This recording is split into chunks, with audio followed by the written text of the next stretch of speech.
بسم اللہ الرحمن الرحیم ایاک نعبد و ایاک نستعین۔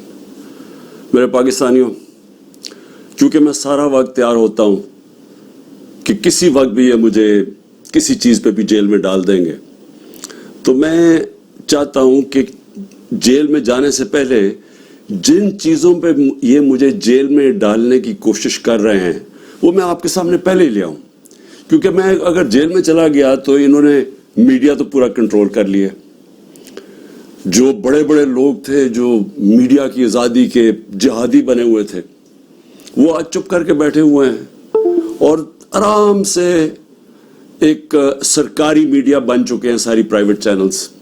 تو مجھے کسی نے سنا نہیں ہے، ایک دفعہ میں اندر چلا گیا جیل میں، تو لہٰذا ضروری یہ ہے کہ میں آپ کے سامنے پہلے ہی چیزیں رکھتا ہوں۔ جو یہ کوششیں ہو رہی ہیں اور بڑی تیزی سے کوششیں ہو رہی ہیں کہ یہ جیل میں چلا جائے کیئر ٹیکر گورنمنٹ کے آنے سے پہلے، تو میں سب سے پہلے سائفر کا ذرا میں آپ سب کے سامنے رکھتا ہوں کہ اصل میں ان کو یہ سمجھ نہیں آئی کہ جتنی سائفر کے اوپر بات ہوگی، یہ جتنے بھی پاور میں بیٹھی ہوئی ہیں پی ڈی ایم کے لیڈرز اور جو پرانے آرمی کے چیف جنرل باجوہ، یہ جتنی بھی سائفر کے اوپر تحقیقات ہوں گی ان کے اوپر انگلیاں آئیں گی۔ مظلوم تو میں تھا اور میری گورنمنٹ تھی، ہماری گورنمنٹ گئی، جیسے سائفر آیا اس کے اندر بار بار میں بتا رہا ہوں کہ ایک امریکی آفیشل ڈونلڈ لو ہمارے ایمبیسڈر کو کہتا ہے، اسد مجید کو، واشنگٹن میں، کہ عمران خان کو تم نے ووٹ آف نو کانفیڈنس میں ہٹانا ہے، اگر نہ ہٹایا تو پاکستان کے لیے مشکلات ہوں گی۔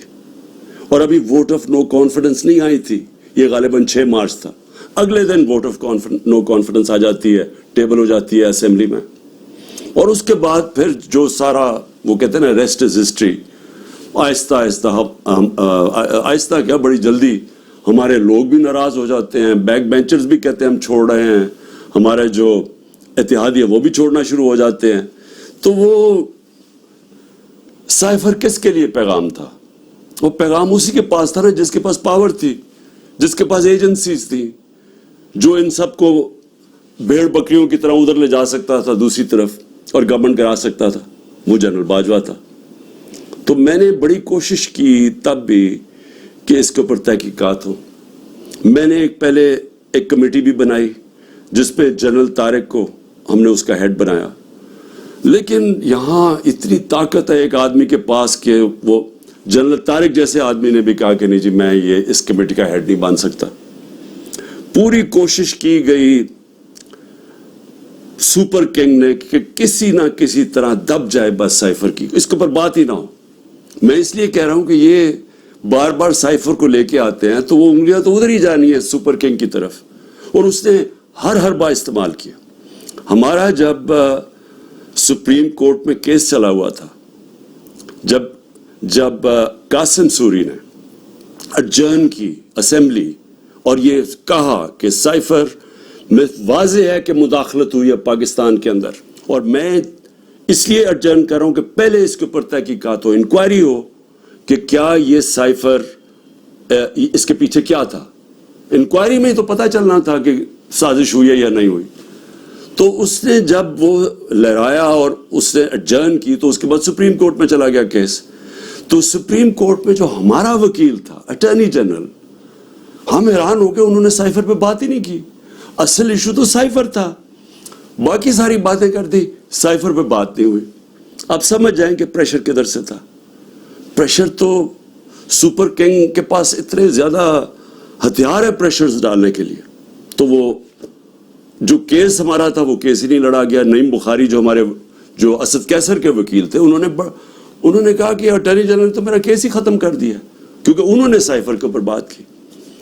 تو یہ جو اس کو خفیہ رکھنے کی کوشش کی گئی، وہ کوشش کر رہے تھے جن کو پتا تھا کہ تحقیقات سے ان کے اوپر انگلیاں آنی ہیں۔ میں کوشش کرتا رہا کہ اس کے اوپر انکوائری ہو۔ جس طرح میں نے کہا پارلیمنٹ نے کمیٹی بنائی، اس کو انہوں نے جنرل طارق کو بھی بھگا دیا، پھر چیف جسٹس صاحب کو میں نے لیٹر لکھا, سائفر بھیجا کہ اس کے اوپر انکوائری ہونی چاہیے, نہیں ہوئی. تو اب یہ جو انکوائری کرنا چاہتے ہیں ایف آئی اے, میں صرف سوال یہ پوچھتا ہوں کہ پہلے تو مجھے یہ بتائیں, مجھے بلا تو لیا آپ نے انکوائری کے لیے, لیکن مجھے یہی نہیں پتا کہ میرے سے کس چیز کی انکوائری کرنی چاہتے ہیں آپ, تاکہ میں تیاری کر کے آؤں. لیکن میں ایف آئی اے کو بھی یہ کہنا چاہتا ہوں کہ یہ آپ کے پے گریڈ سے زیادہ اوپر بات ہے.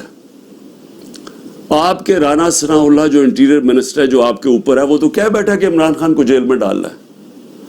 وہ ابھی کوئی انکوائری کا مجھے بھی نہیں پتا. ابھی تو ہمیں 164 کا بیان بھی ہمارے سامنے نہیں آیا. ابھی تو نیوز آئٹمز آ رہی ہیں نا کہ جی اعظم خان نے یہ کہہ دیا. ہمارے سامنے تو ابھی کچھ نہیں آیا, کیونکہ میں نے اپنے وکیلوں سے پوچھا تو کسی کی وکیل کو بھی پتا نہیں کہ وہ کون سا بیان ہے اعظم خان کا جو 164 پہ آتا ہے. یہ تو نیوز آئٹمز آ رہی ہیں.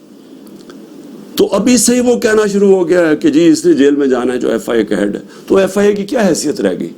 تو ہمیں تو پتا انہوں نے کیا کرنا ہے, لیکن قوم کو پتا ہونا چاہیے کہ یہ اتنا بڑا ظلم ہوا اس ملک کے ساتھ, جو انہوں نے جو گورنمنٹ گرائی ہماری, جو میں نے آپ کو بتایا بھی کہ آئی ایم ایف کی صرف آپ رپورٹ پڑھ لیں کہ انہوں نے بتایا کہ انہوں نے یہ جو منی لانڈررز تھے اور این آر او والے یہ جو لیڈرز تھے, انہوں نے آ کے پاکستان سے 14 مہینے میں کیا اور عوام کو کتنی تکلیف ہوئی, کتنی تکلیف سے عوام گزر رہی ہے, اور مزید اور آگے تکلیف آنے والی ہے.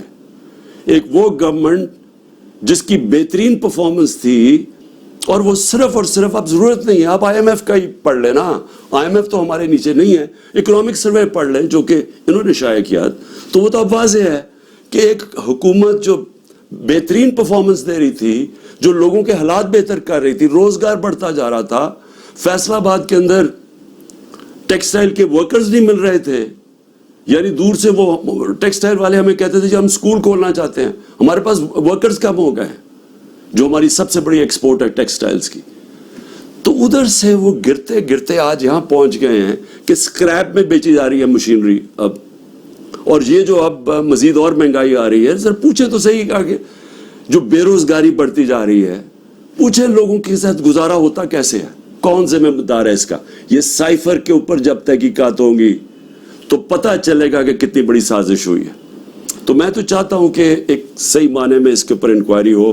میں تو تب بھی کوشش کر رہا تھا, لیکن تب تو ہونے نہیں دی. تو اللہ کرے کہ اس میں سے ہی کچھ چیز نکلائے, لیکن یہ ایف آئی اے نہیں کر سکتی, کیونکہ وہ تو کنٹرولڈ ہے انہی لوگوں سے جو انہوں نے فائدہ اٹھایا یہ سازش سے. دوسری چیز ہے, اب 2 اور میرے اوپر نیب کے کیسز ہیں. ایک ہے القادر. اب القادر کے اوپر میں آپ کو بتا ہی چکا ہوں کہ وہ کیس یہ ہے کہ عمران خان نے ملک ریاض کو فائدہ دلوایا کیونکہ اس نے اس سے پہلے القادر یونیورسٹی بنائی تھی. اور القادر یونیورسٹی کیا ہے؟ چیریٹی کی یونیورسٹی. چیریٹی کا مطلب یہ کہ سیرت نبی کے اوپر جو ہمارا جو آئیڈیا ہے کہ لوگ لیڈرز نکلے نبی صلی اللہ علیہ وسلم کی سیرت کے اوپر چل کے, جو دنیا کے سب سے بڑے لیڈر تھے, اس کے اوپر ایک بیس کیا کہ کوشش کی کہ اس ملک کے اندر سمجھ تو آئے. اور پھر صوفیزم اتنے